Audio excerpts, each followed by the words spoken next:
This used to be a bustling commercial street in Suzhou's industrial park, always packed with people. Look at it now. How's business? For transfer. For transfer, closed, closed. Out of more than a dozen shops, 4 are up for transfer. This is the start of a vicious cycle. What will become of this street in the future? I bet it'll turn into a deserted street with no foot traffic. Now I'm in Dongguan, Chang'an. I noticed a big factory has moved out here.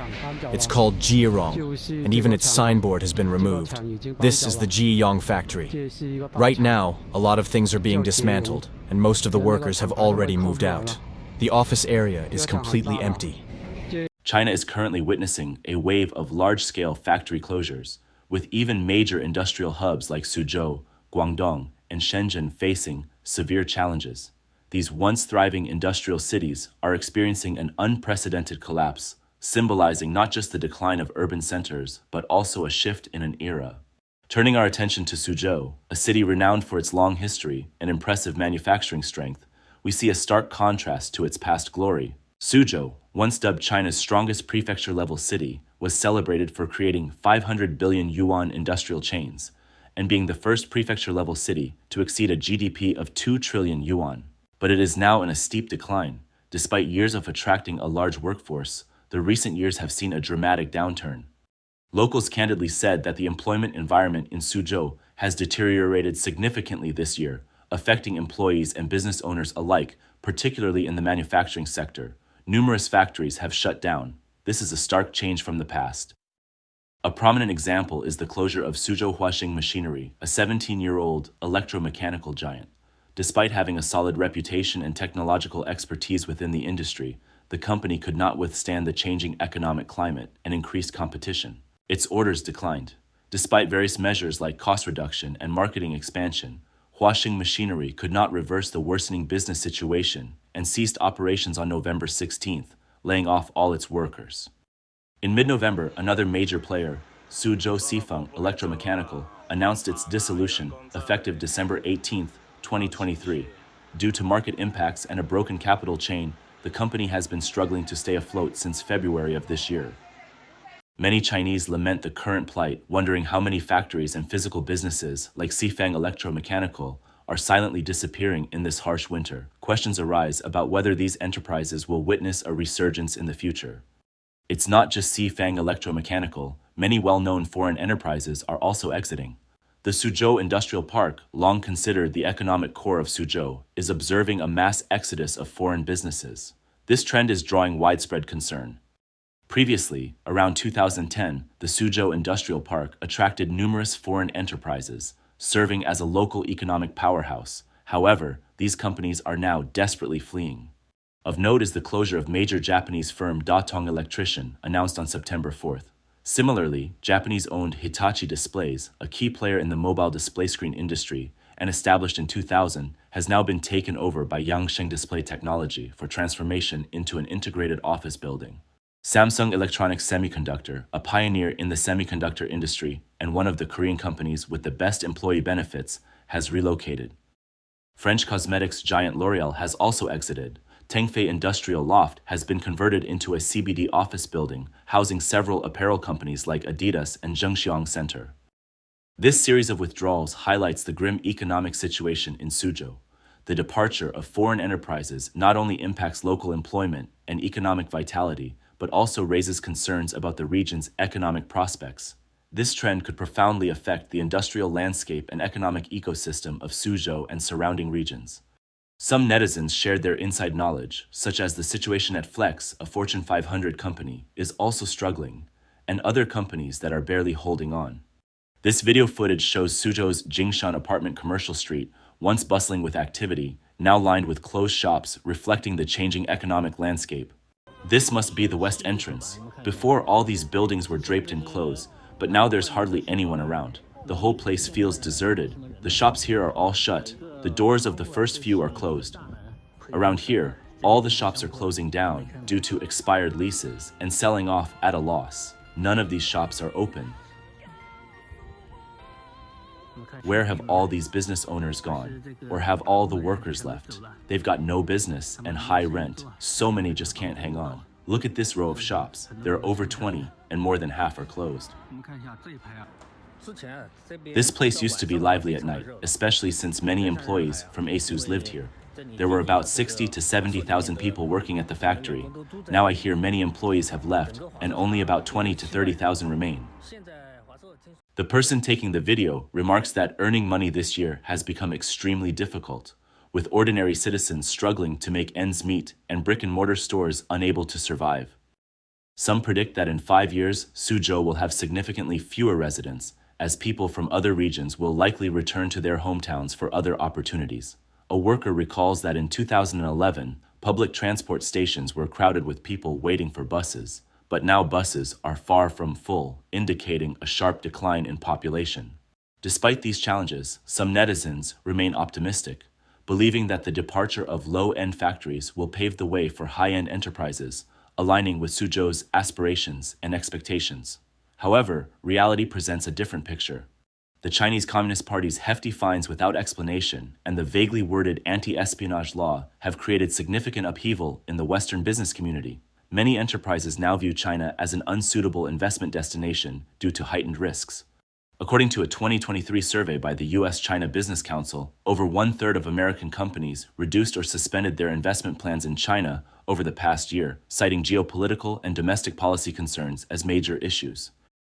This year has already seen surprise raids on foreign enterprises by the CCP, and Western executives have been prohibited from leaving China. An example is global research platform CapVision Shanghai, a company that, despite completing the restructure approved by the CCP authorities, still found its consultants accused of international espionage activities. Radio Free Asia commented that, given China's political climate, the withdrawal of foreign investment is inevitable. The commentator predicts an unavoidable economic collapse in China, with all foreign capital eventually withdrawing, and China reverting to a closed, planned economy. This trend is becoming increasingly apparent, with a fundamental ideological opposition and confrontation between China and the West. Many Chinese citizens believe that a lawful environment, combined with foreign technology and investment optimism, can attract foreign capital if the government ensures the legal rights of foreign businesses. After all, China has a wealth of quality human resources. The outlook is not only bleak for factories in Suzhou. Most small and medium-sized factories in Guangdong have also ceased recruitment. The economic environment in China is deteriorating, with Dongguan, known as the world's factory, witnessing a continuous closure of foreign enterprises. This video shows the desolate scene after the closure of Dongguan Jianda toy factory. The manufacturing situation in Dongguan is challenging, as evidenced by the decision of Top Peak Industrial Dongguan to dissolve on December 31st. Recently, Hoshiden, a prominent Japanese electronics company, announced the closure of its nearly 30-year-old factory in Dongguan by the end of the year. This well-established enterprise, with a legacy of employing thousands, cited a steep decline in orders and long-term financial deficits as the primary reasons for the shutdown. Announced on November 7, 2023, the closure underscores the unsustainable operational situation that has plagued the company, rendering continued operation unfeasible. Hong Kong-based Xiaoming Packaging, a 31-year-old packaging industry giant in Dongguan, suddenly announced its closure on November 6th, citing years of severe operational losses and insurmountable debts. A netizen from Dongguan said that many factory owners are moving away and fewer people are coming to Dongguan for work. The once bustling city is becoming desolate, transforming into a wasteland.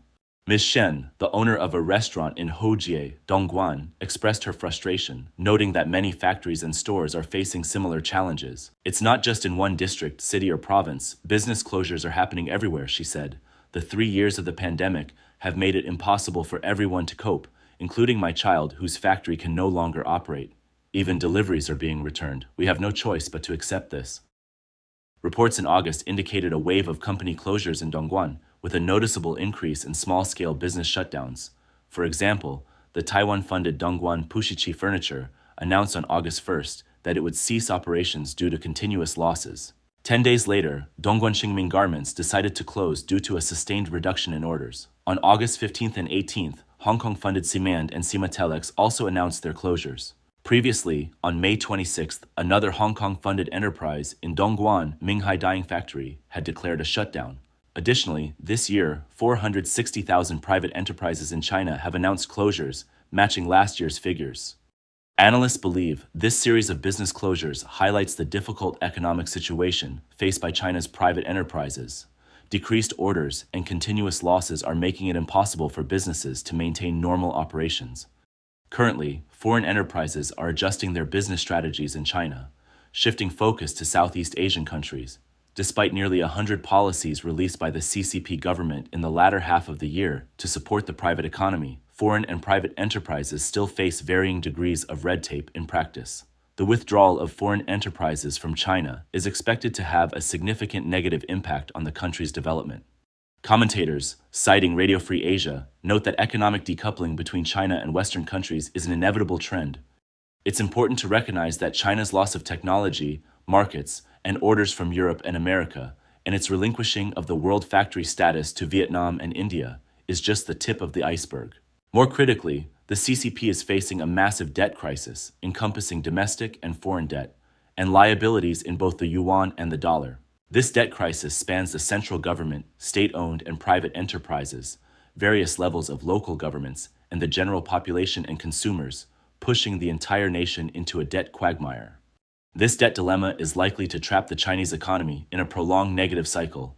The loss of global market share and orders, compounded by the debt crisis, makes it difficult for enterprises to secure financing and operate, leading to increased unemployment and economic recession. The entire country must deal with the pressure of debt. This buildup could potentially lead to social instability and a regression in economic development. A worker who left Yiwu shared his personal perspective on the situation. This world factory, a paradise for domestic and foreign trade. You can tell how the market is doing just by looking at the people. This year, there are noticeably fewer people, and a lot fewer foreigners. A world factory is a barometer for the global business climate. You don't even need the shop owners to tell you. If you come here often, you'll see for yourself. In fact, foot traffic has halved. Recently, not only foreign and private enterprises, but also state-owned enterprises operated by the CCP are facing challenges. On August 15th, news from the Jing platform reported that a subsidiary of Guangzhou Daily, due to business adjustments, implemented a series of emergency measures. These included a 5% salary reduction for all positions, suspension of festival bonuses, cancellation of fixed performance systems, and preparations for layoffs in some departments. Employee salaries were withheld. Earlier this year, Yangcheng Evening News and, at the end of May, Shenzhen's newspaper industry, respectively, implemented salary cuts and withholding wages. This wave of layoffs and salary reductions has become mainstream across various industries, highlighting the severity of the current economic situation. The news of Alibaba laying off 15,000 employees has garnered widespread attention, and other internet giants like Tencent, JD.com, and 58.com have also followed suit with layoffs. Reports indicate that recent layoffs have resulted in over 600,000 job losses, causing the closure of 320,000 businesses and significantly impacting the overall economic environment. Even highly qualified talents were not spared in this wave of layoffs, indicating a situation of overcapacity and talent surplus. Major Chinese corporations seem to be abandoning their elite workforce, a phenomenon that not only strikes a blow to individuals, but also affects the entire economic ecosystem. Concurrently, the largest textile factory in Yiwu, Feiteng Textile, has announced bankruptcy and liquidation. This well-established company, with over 800 employees and nearly 30 years of history, has faced environmental pressures and fluctuating raw material prices in recent years, leading to consecutive losses and ultimately opting for bankruptcy liquidation. Many in China are lamenting that a monthly salary of 20,000 yuan is insufficient to afford Uniqlo, and 2,000 yuan cannot cover the cost of bread, highlighting a widespread economic issue of declining real purchasing power among workers. This not only adversely affects individuals, but also poses a direct threat to the stability and sustainable development of the entire manufacturing chain. Businesses are grappling with not only a sluggish market, but also the dire straits of their employees' livelihoods, creating an exceptionally challenging situation.